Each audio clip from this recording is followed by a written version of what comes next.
Phone করবো কিভাবে? তুমি তো আমাকে পছন্দই করো না, তার জন্য তো সেদিন কোনো উত্তর না দিয়ে চলে গেলা। তুমি সত্যি একটা কথা।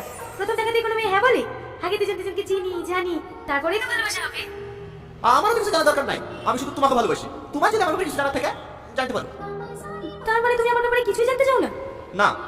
আমি কিন্তু অনেক গরিব। তাতে কি হয়েছে? তোমার কোনো সমস্যা নেই? না।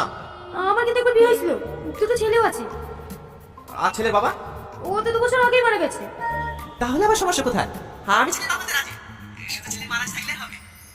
তুমি আসলে একটা পাগল। আজকে বিকালে এসো। এই কোথায়? রেস্ট অফিসে? না, পার্কে। ওখানে তো মা ডাকছে। থালা বাসন সব পড়ে আছে, মাজতে হবে তো। তোমাকে পরে ফোন করছি, হবে? ঠিক আছে।